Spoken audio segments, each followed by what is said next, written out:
In Laboratory Reddit, today's story is... For 8 years, my husband told me, "You have it easy staying at home while I raised our children." When we switched roles and he couldn't handle it for even 6 months, he told me, "I want to be the man of the family again." His reaction to my refusal changed everything. For the last few years, I, 35, had gotten used to my husband Vic, 42, making dismissive comments about how easy it was being a stay-at-home mom. At first I ignored them, but over time they became more hurtful. Every time he came home from work and saw me folding laundry or preparing dinner, he would mutter something about how nice it must be to stay home all day. If I ever mentioned being tired, he would mock me, saying that he was the one with a real job.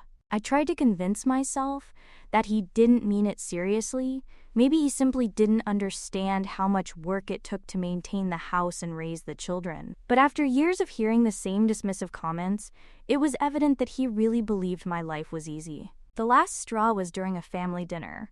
My brother-in-law joked about how exhausting his long shifts were. Vic, in front of everyone, laughed and said that at least he wasn't doing nothing, like his wife.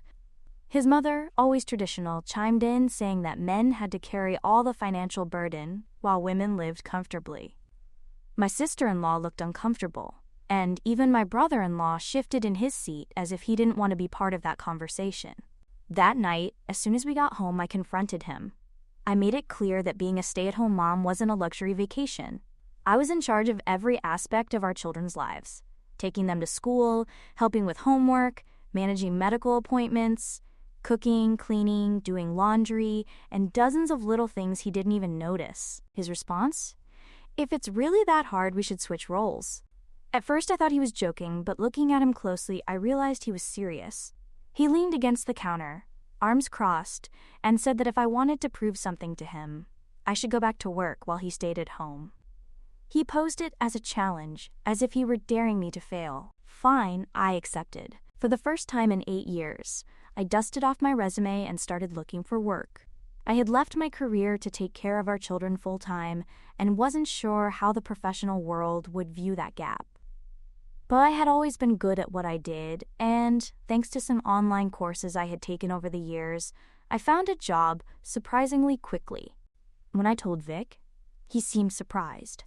I don't think he really expected me to find something so soon, but he disguised it with a forced smile and said he was excited to enjoy a little break at home. That was all I needed to hear, to know he had no idea what was coming. The first morning, I kissed the kids and walked out the door, leaving him in charge of everything. I hadn't even left the driveway when I received the first panic message. "Where are the kids' lunchboxes?" I told him to check the kitchen counter. 2 minutes later, another message. "Where is the homework?" "In their backpacks." 5 minutes later, "Who pays for lunch?" I told him to figure it out himself. It was hard not to laugh. It was literally the first morning and he was already lost. When I got to work, I turned off notifications because I had an important meeting and couldn't afford distractions every 5 minutes. That night, when I returned home, I walked into chaos. The house was a mess.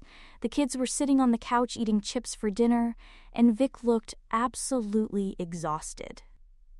He looked at me with tired eyes and said the day had been really hard.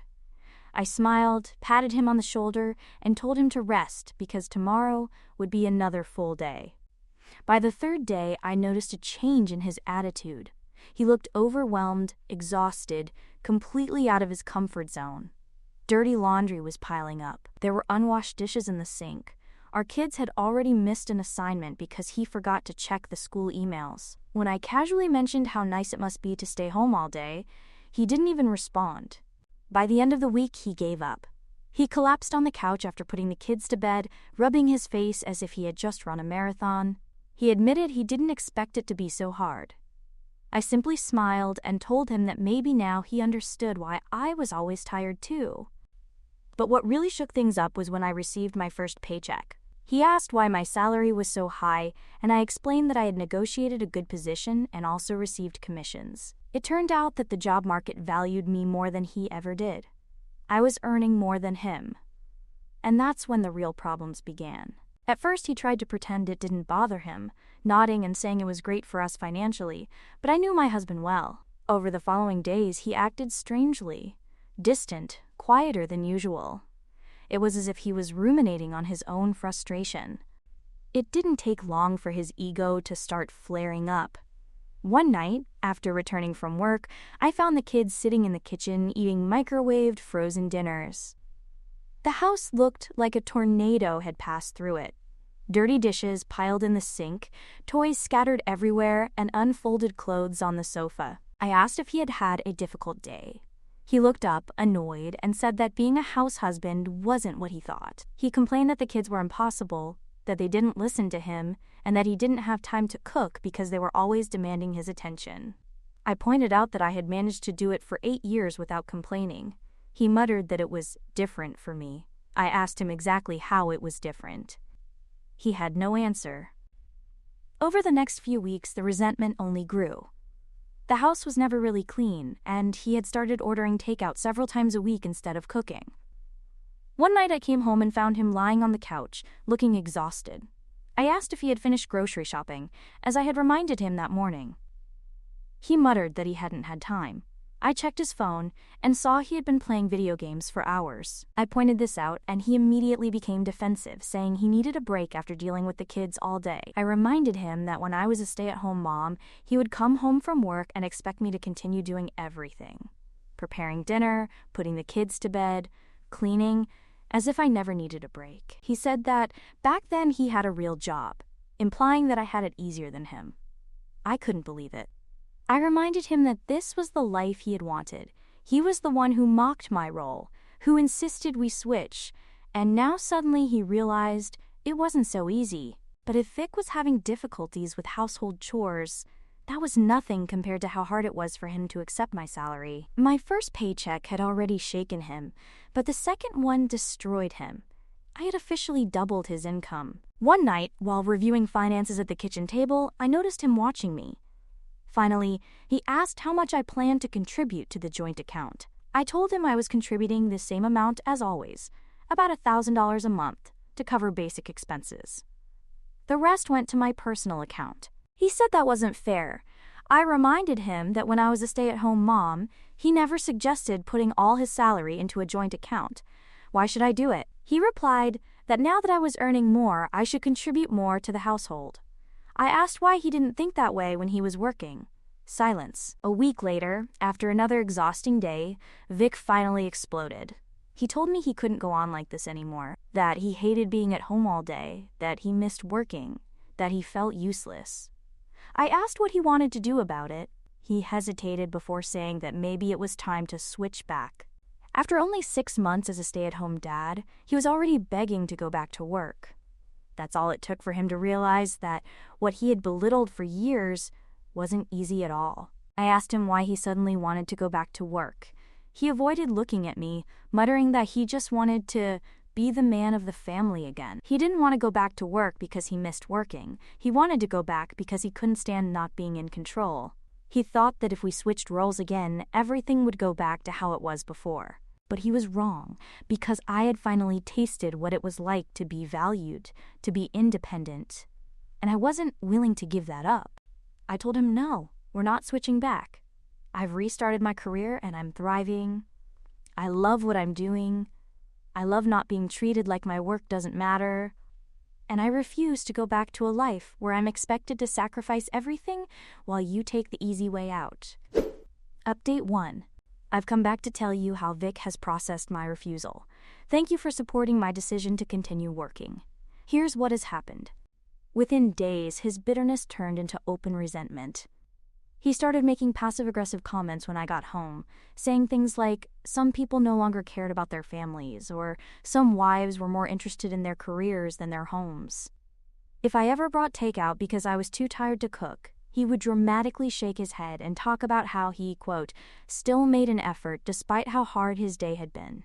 The irony is that he was home all day and didn't even cook. From what I could see, his idea of a hard day consisted of scrolling through his phone, superficially supervising the kids, and hopefully putting some chicken nuggets in the oven if he was in a good mood. Instead of pointing it out, I let his comments slide off me. I knew what he was doing and refused to fall into the trap of a fight. Unfortunately, that only seemed to infuriate him more. Not getting the reaction he wanted with his petty comments, he decided to escalate his strategy. He started neglecting household chores completely, as if he wanted to prove something. At first, I thought he was simply being lazy, but then I realized he was waiting for me to cave in. Dishes piled up in the sink. The kids often wore mismatched clothes because he wasn't keeping up with the laundry. He even stopped picking up his own things, leaving dirty socks and clothes strewn around the house like breadcrumbs, leading to his latest tantrum. One night I came home and found the house in complete chaos. I looked at the mess and then looked at him, sitting on the couch scrolling through his phone as if nothing was wrong. I asked if he had done anything that day. He shrugged, saying he was too tired. I reminded him that when I was a stay-at-home mom, I never had the luxury of simply not doing things.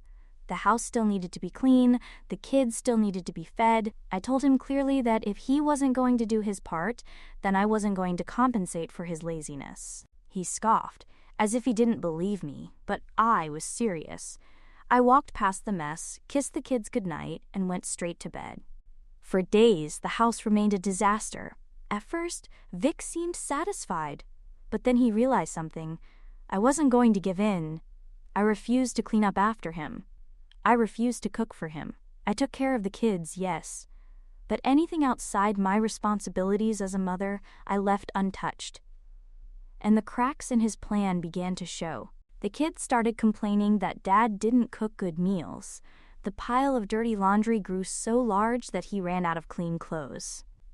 And then came the ultimate humiliation.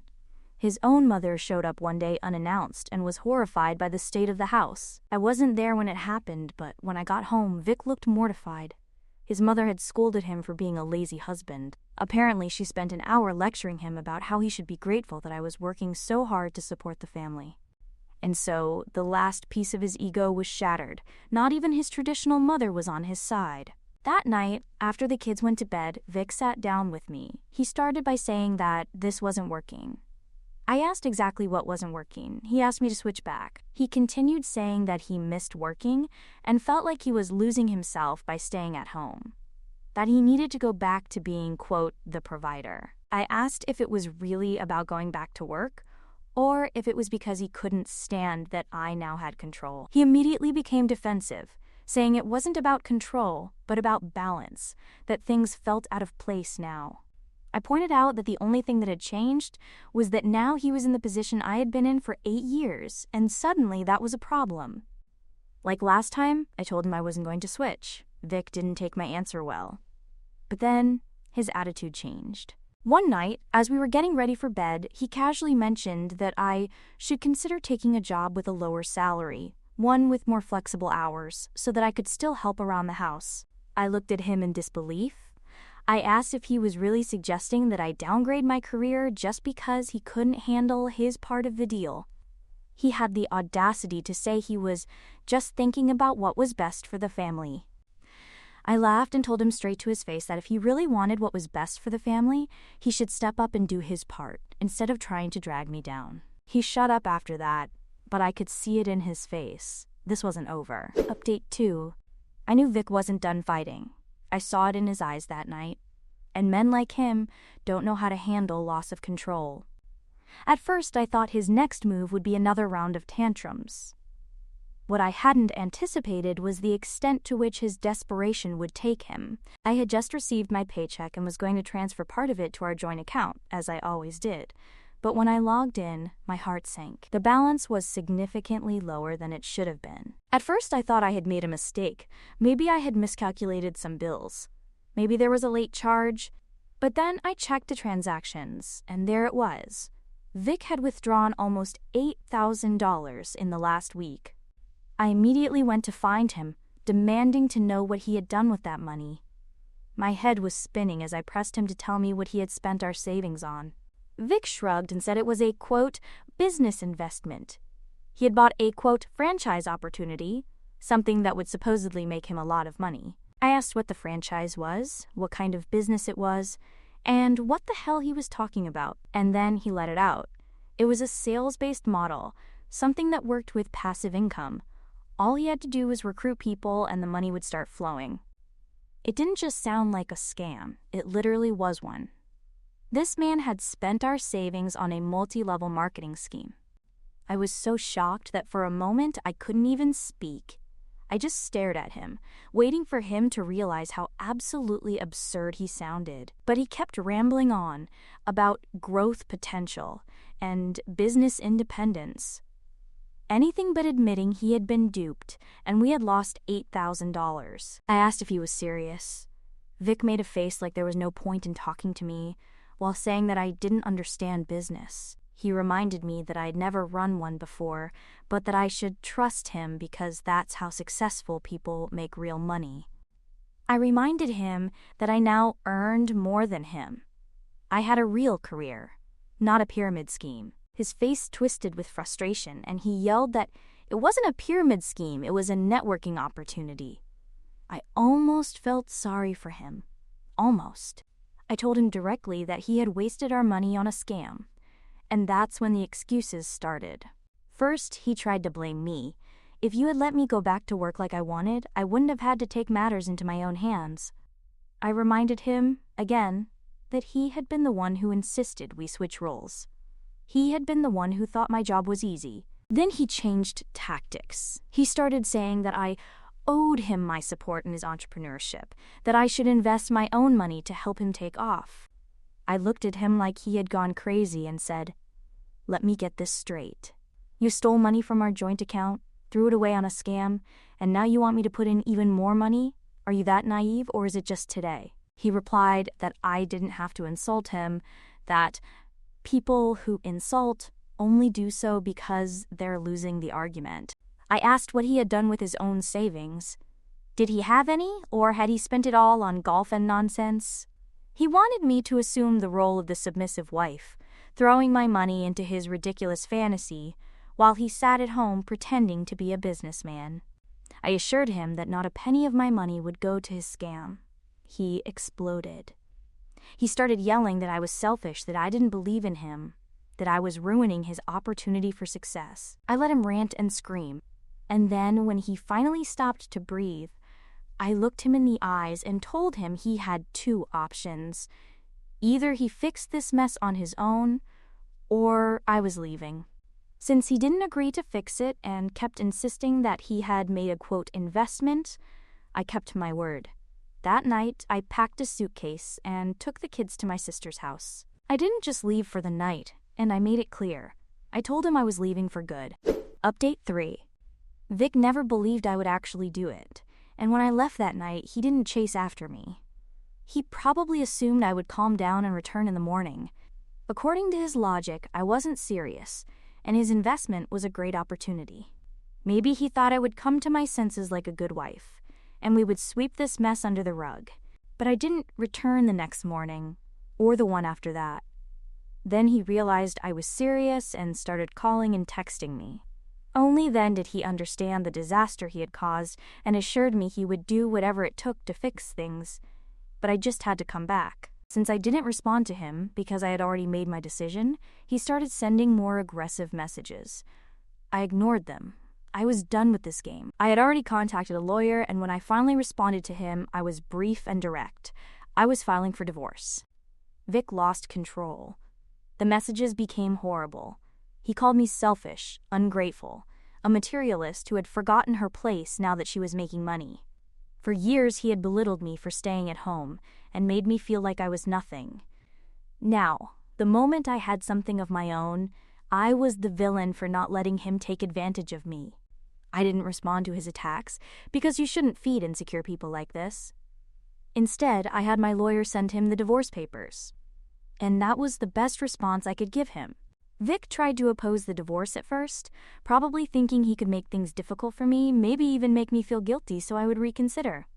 But I was determined. I had given him one last warning that night and he had completely ignored it. There were no second chances anymore. The moment he realized I was serious, he tried to backtrack.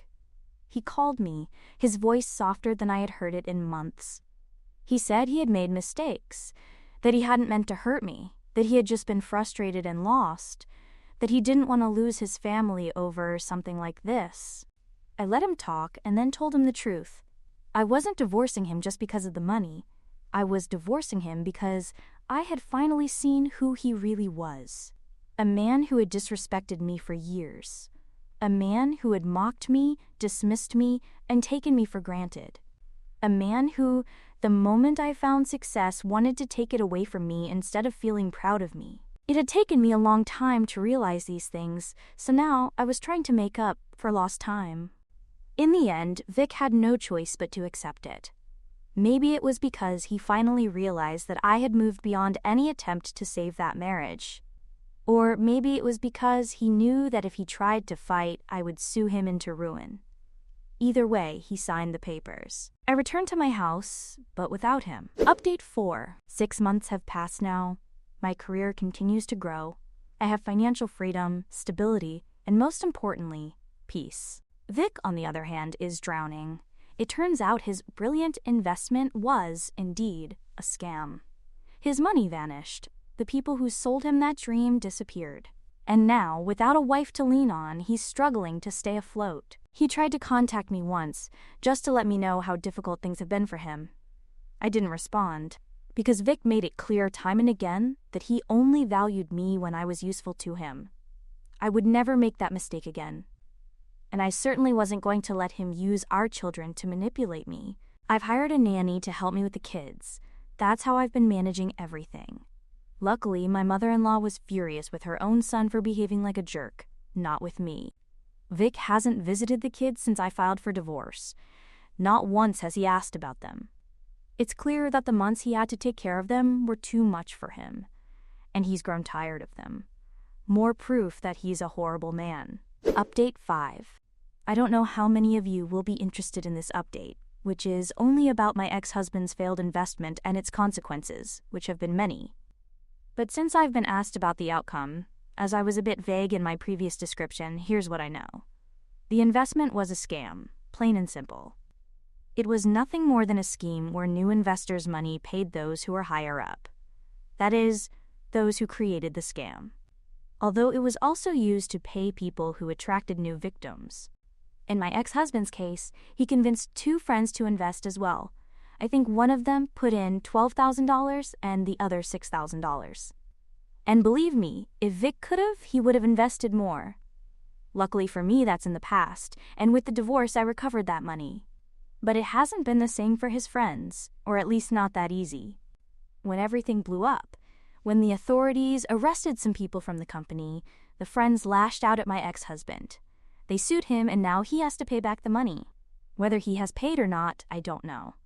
But in addition to losing his investment and returning the money to me in the divorce, he also has to pay at least the $18,000 he made his friends lose. And that's after I got tired of telling him it was a scam, but he was convinced he would be the new Rockefeller. The only thing my ex-husband has in common with Rockefeller is that he also digs wells. But instead of extracting oil, he's extracted debts. At least I hope he's also extracted some lessons and some wisdom, because a person who believes in pyramid schemes is a danger to society.